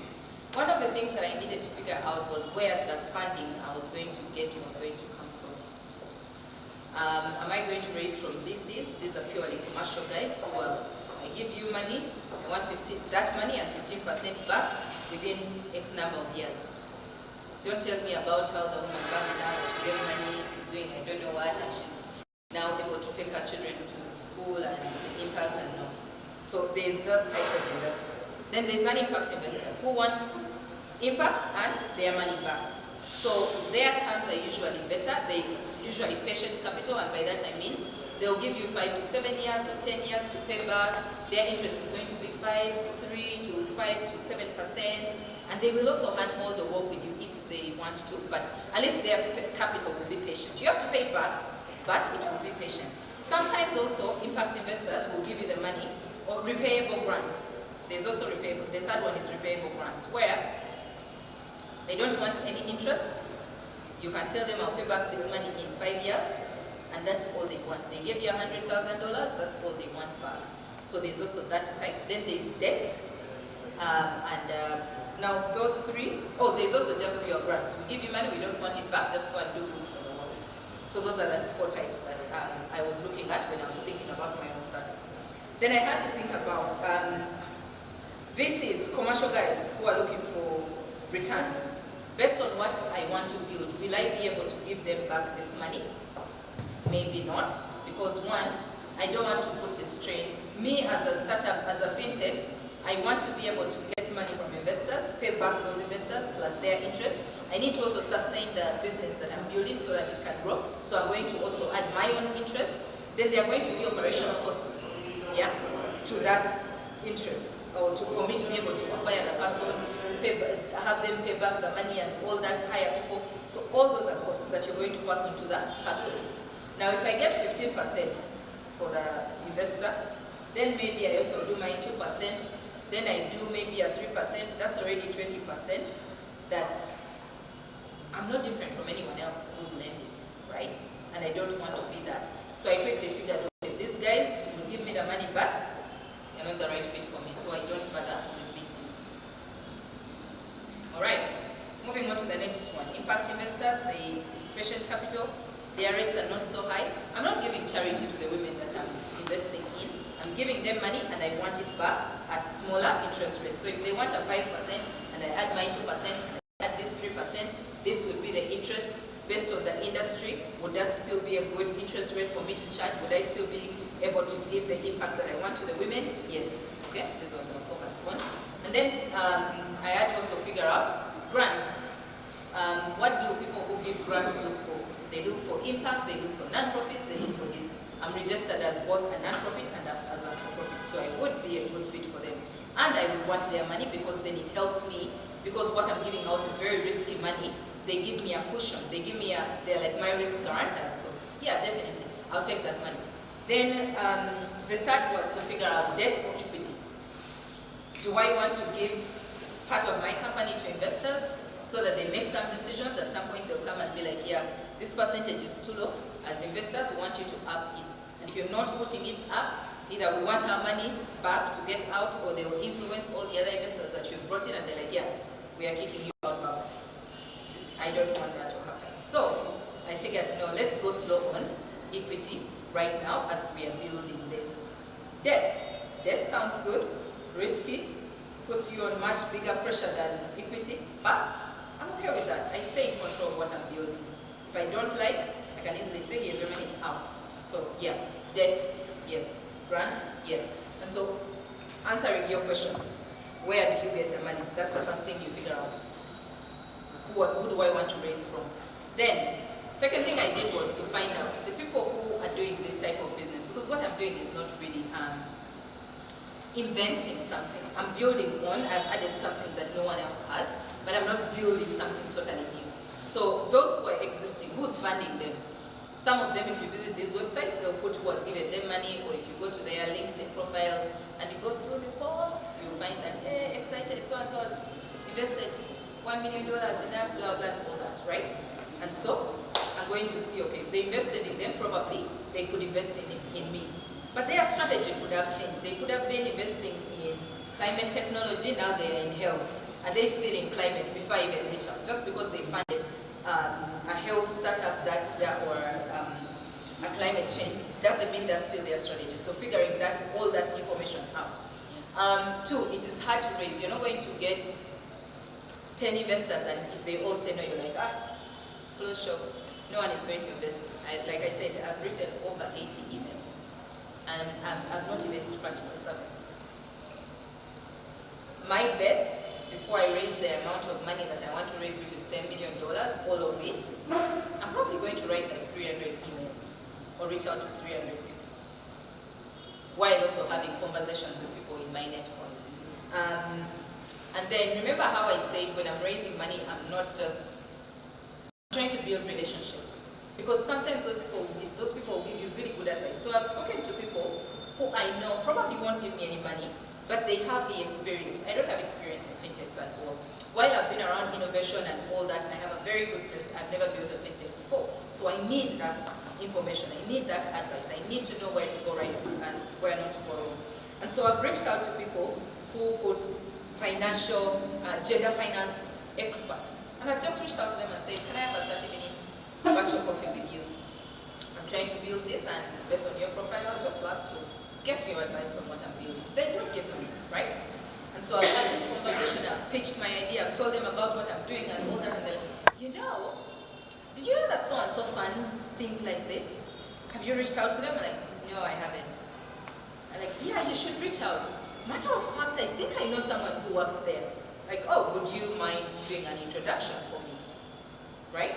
And so I didn't ask for money, they didn't have money, but they introduced me to someone.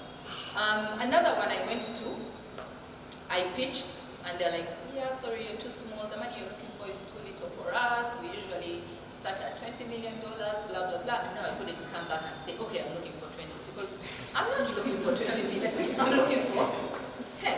So, but as I was speaking about this and my passion for what I am doing for women, blah, blah, and all that, and she checked out my profile that from way back I've been really focusing on innovation, women, technology, all that. She's like, you know, I'm actually speaking at this event, and we don't have someone from, like, with your background, with your expertise on emerging markets. Would you like to come to Switzerland and speak on a panel with me on XYZ? Here's the information, you don't have to make a decision now. Look at it and let me know if you'd love to be part of this. So next month I'll be in Switzerland sitting with a bunch of people talking about what I'm trying to build and why. She didn't give me money. We are too small for them. But maybe at this place, I will meet people who. So spread your net. Craft out time as a founder just to build relationships. Sometimes the advice is going to be good, sometimes it will be crappy. Some people will discourage you. So you also have to be very passionate and know what you're building, because there are people you speak to and be like, it will never work. And if you go with what they're saying, you're going to close shop. So you need to know what you're building and where you want to go as you speak to people. I hope I've answered your question. And then reach out as much as possible. I'm requesting that we can have 2 last questions. Okay. Yeah. 2 last questions. Yeah, thank you very much. Grant opportunities has interested me very much. I would like to know if there is a platform where we could see and if we are able to get people who are willing to give us grant opportunities. Yeah, how to apply, anything like that. Thank you. Thank you. Okay. There are so many places where they post grants, literally every week. LinkedIn is one of those. If you just go to LinkedIn and post and put grant opportunities, there are a bunch of things that will come up, and you just follow those. So when you follow them every week, there are individuals who post things, and every week there will be something. Look through and see. You don't have to open everything, but sometimes. Then I've also seen there's a WhatsApp group. I rarely go to it. It's not actually a group. It's a WhatsApp community channel. I haven't had the chance to go to it a lot, but I don't even know how to get to it. It's not chats. So they just post grant opportunities all over. It's a channel, but not one of those channels where you have to join, like be invited or something. I'm happy to share that if Brian, I'll share it with Brian and he will share. There are also like grant opportunities for Africa. Like if you just go to Google and type grant opportunities for Africa. The other place to look for grants is ChatGPT or Gemini or Cloud or all those GPTs or those AI tools. Just give it a little bit and say, I'm building a startup, a financial startup that's funding XYZ. I'm looking for this type of investors. Where should I go? It will bring you a whole list. Some of them will be useless, some of them will be good starting point. But also another place, as you look for these grants, look for, let's say, the foundations, yeah? Again, either in ChatGPT or whatever foundations that fund XYZ, and put that in. Then once I know the foundation, I'll go read about it. Then I'll go to their team. Sometimes they put team. I'll go to their team, look at the maybe program officer, grant manager, grant director, something like that. And then I'll go to LinkedIn, look at their profile, send them a message, make them my friend, follow them. Yeah. All right, thank you, Barbara. We're going to have one last person. This is one of the graduates for YSA. Canaan Safaris. Yes, Canaan Safaris. We took him to Morocco, Dubai, and Korea. So, yeah. Thank you so much. Good evening, everyone. Yes, I know you talked about teams earlier, and my issue still falls to that side. There's a big challenge. I've come to notice it, especially with talents, good talents. They take time to get, and on top of that, the people lie. You do your background research, you do diligence, you check out this person, especially, I don't want to be rude, but software developers. I mean, usually in Uganda, they talk about a lot, yet it's not really much. So every single time you do a search for this guy, something great comes up, and sooner or later I tend to realize that he's just been building maybe websites all around. And then when he comes in, he's pledging that maybe he wants shares or he wants this. Even their salaries usually come, they're high. So I don't know how you do it. You talked about you doing some consultancy with software developers. When you're going to give them maybe deals, and also how do you judge their character? Because now I've come to understand that it may not even be about talent, but then it may be about the culture itself or the character of the person, how they are. And even no matter how much they post all these things around, they seem to be nice, but how do you find that truth about someone so that they don't lie you? Because we've fallen in ditches very many times with software developers, and I think very many big startups suffer a lot with developing the technology itself, and they've had to do the business the hard ways. So I really want to know, how do you do that? Thank you. How do you hire software developers right now? Can you walk me through the process? Well, right now what we've been doing is about, we get this candidate, we do our due diligence, we look at some of the projects he has done, his education status and all the rest, and of course there's always some good stuff. Even if you call some of those people to verify the data, it's true. And then when this person comes in, you ask him a couple of questions, he has, of course, answers. Then later when you give him the deal and you started working, he starts to disappear. I don't know whether they tend to undervalue the work maybe that you're doing, but then in the middle there, they start to disappear, and sooner or later, they go away with the technology, and they just leave you there. You're stuck. And you go back now to the beginning once again to search anymore. Thank you. Let me start with the talent, actually having the talent they claim to have.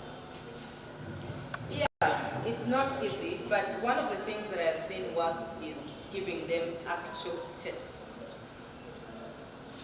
Like, walk in, here's the simple solution I want you to build. You have an hour. Sit and build it. Or, this code has a bug in it. Now, for me it was slightly easier because I'm a coder myself, used to be, not a coder, I haven't coded in 10 years. Used to be, so as they are looking through, I would see if they pass where I know the bug is, and they look through 5 times, I'm already judging how fast or how good this developer is because it's something so easy to see. Sometimes not, because there are days you spend 5 days trying to figure out a bug, and then you wake up in the middle of the night and just click something and just remove a thing, and the thing is done and it's working, and you spend 5 days and your colleagues have also come and looked at the code and it still wasn't working, and then you go back to them and you're like, guys, do you know it was this thing? How did we not see it? Anyway, so some of those things are easy to see if you're observing a person, but also from how long it has taken them to do some work. Like, there are tools also, although they are really expensive.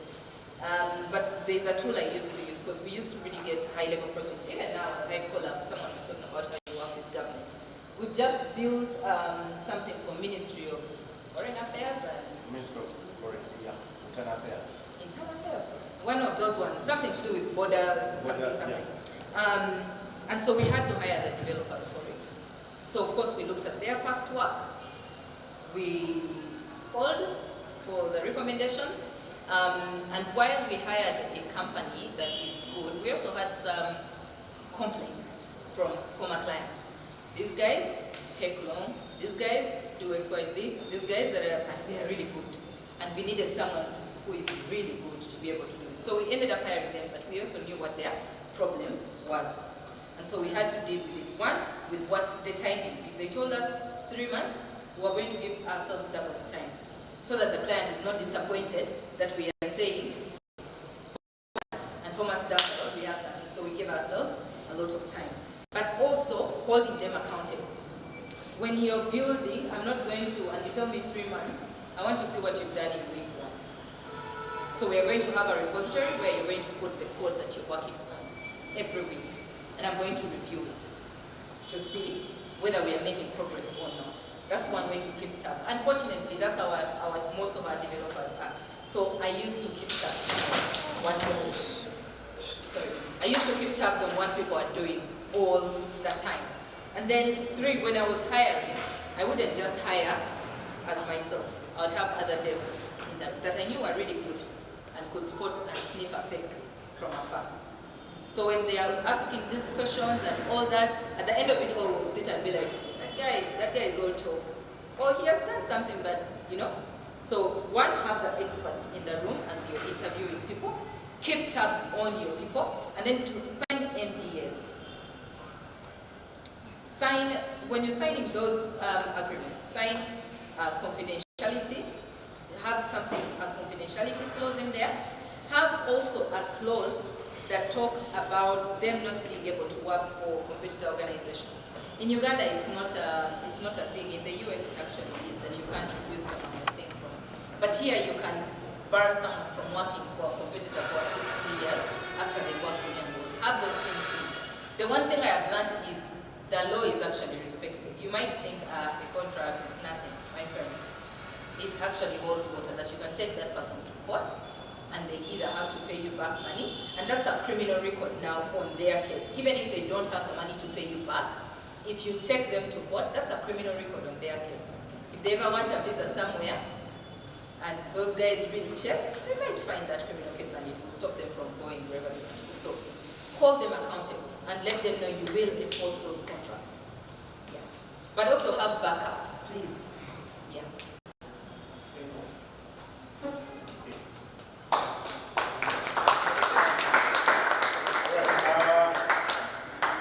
Ladies and gentlemen, a round of applause for Barbara.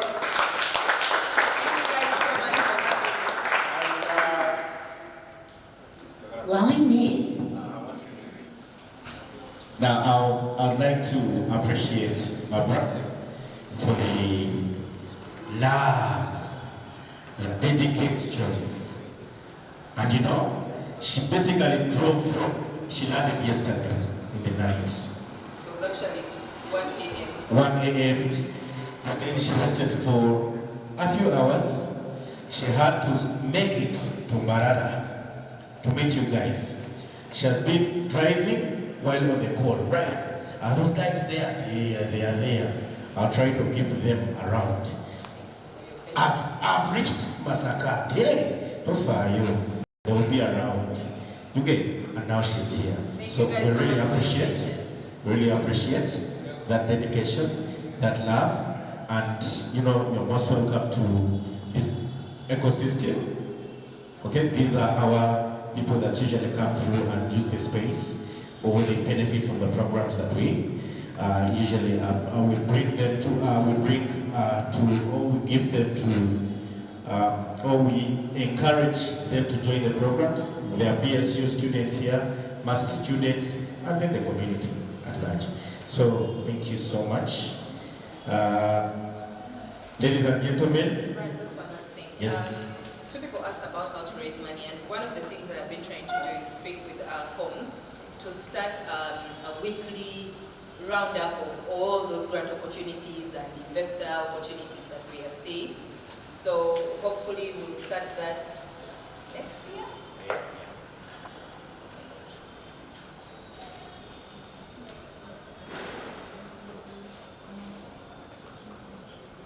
Oh, really? Brian has just told me that the ladies here might be good candidates for Simbi, so I'm going to talk about that a little bit. But I'm trying to see if our comms can put together this whole list of opportunities, grants, investments, and all that, and share with the developer community, the startup community of Hive. Are you guys all part of Hive, or Hive is just for Kampala and then this other one? Some of them are part of Hive. I would encourage you all to join the Hive, because that's where I think most of the startup activities are. I'm going to make sure that at least I put you there. Yeah, because that's where at least the list will be shared every week. Starting, I don't want to promise that it will be this month offering higher money.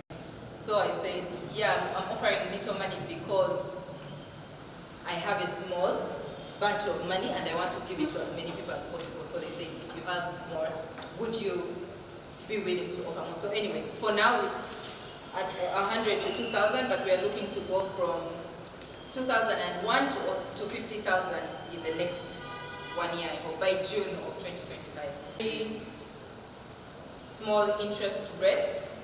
We right now actually have a really good, we got a funder who gave us a grant, and their investment interest is really, I can't even say it, it's really low, but our one is 10%. However, we now have that opportunity where the grant comes at a much lower interest rate. But also their grants are just $100 to $300 for now.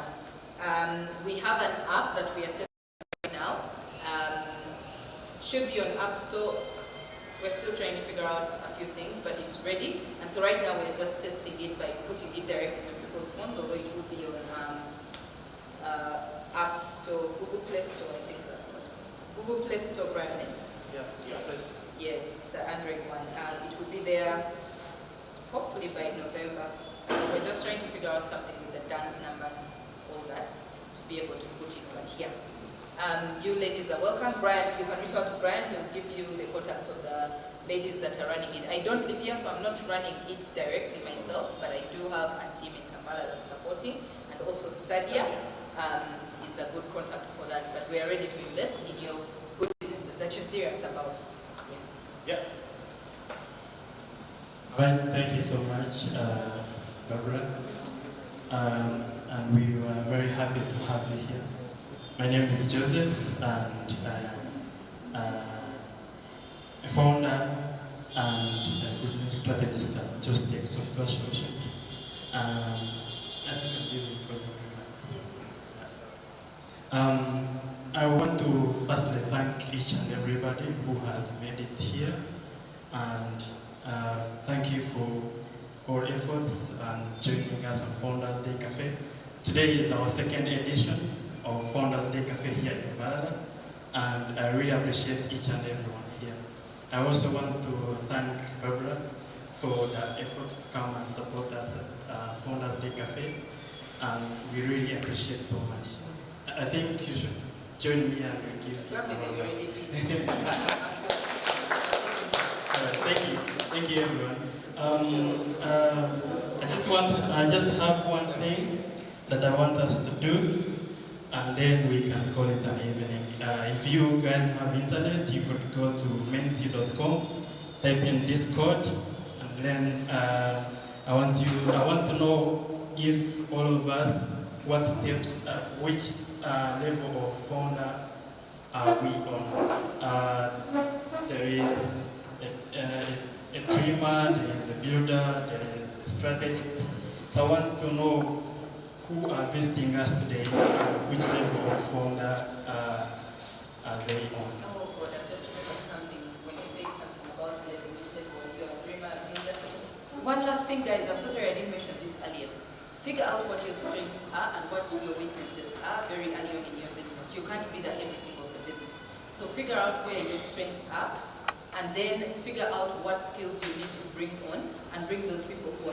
But as you bring people on, make sure that you know a little bit about everything, because you need to know and understand finance, you need to know and understand M&E, you need to know and understand marketing and sales. So you understand all of them, but know where you're good and where you're weak, and then get the right talent. Yeah. Are you all there?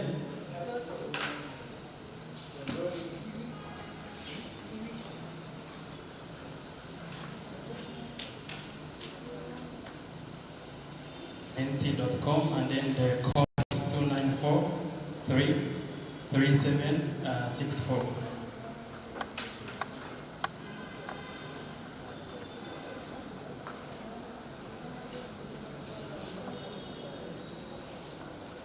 nt.com, and the code is 2943-3764.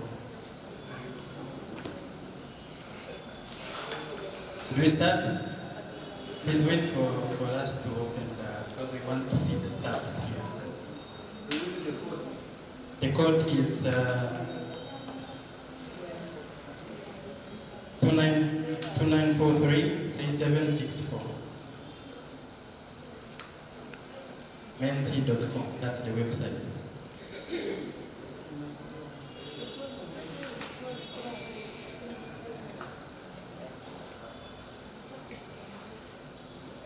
Menti.com, this is the website, menti.com. And yes, in Google.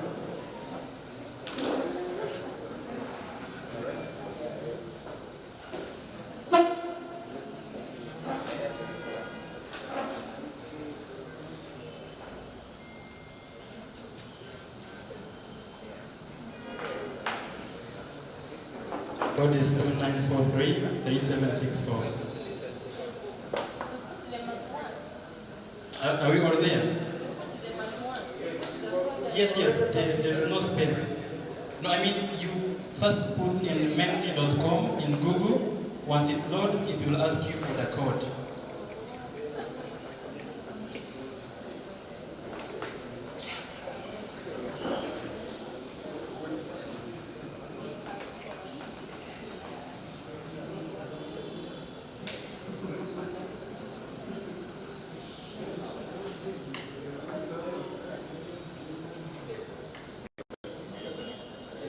Those who are already there, wait for us.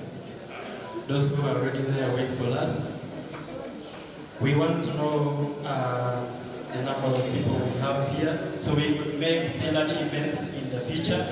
We could know which speakers should we bring on, and we could know whom to reach out in case we want to bring the speakers in the next events. Are we all there? Should I open the menti.com?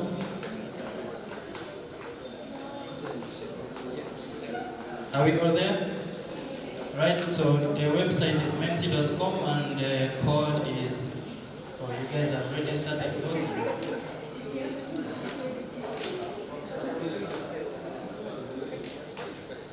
Okay. This is amazing. I want to see the mentor here.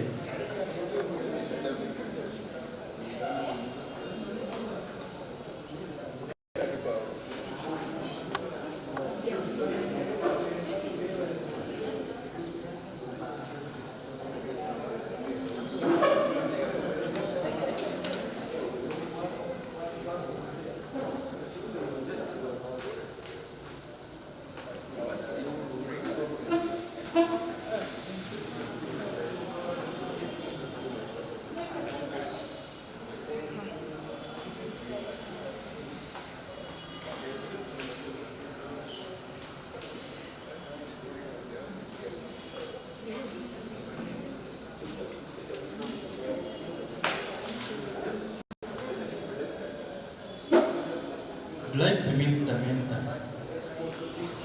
I need to have a conversation. I also need to be mentored.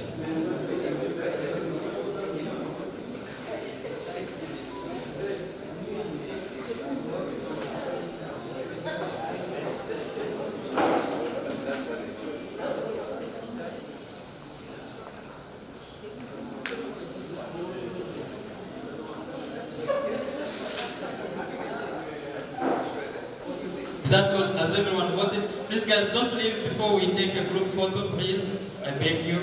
We need to take a group photo before we leave. Thank you all. And I believe we have a very big number in the builder stage, which is very promising. And also another big number is in the dreamer stage, which is also inspiring because the dreamers are the builders of tomorrow. And the builders are supposed to support the dreamers of today. We have a number in mentors. I think the mentors, they need to be in a different circle because they are supposed to support us. Thank you all for coming. It was a wonderful time having you here, and I hope you have all learned something new and you have taken away something new from the two speakers we had today. Our events are always monthly. We always have them the first week of the month, and we are always inviting you. You are always welcome. The hub, like how Brian has said, the hub is always open from 8 to 5. You can always come through and enjoy the facilities that come with the hub.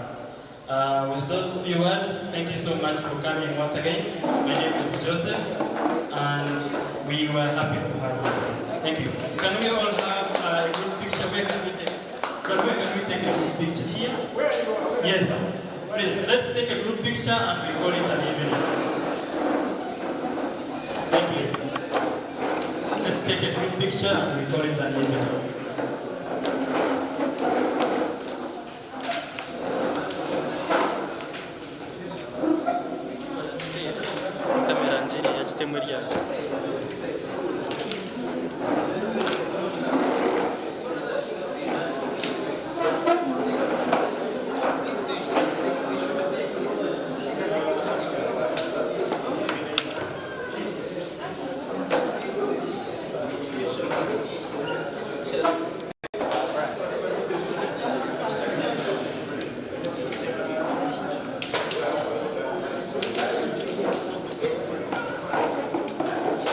make it fast. Akason Yunus, this cup. I understand, but this cup.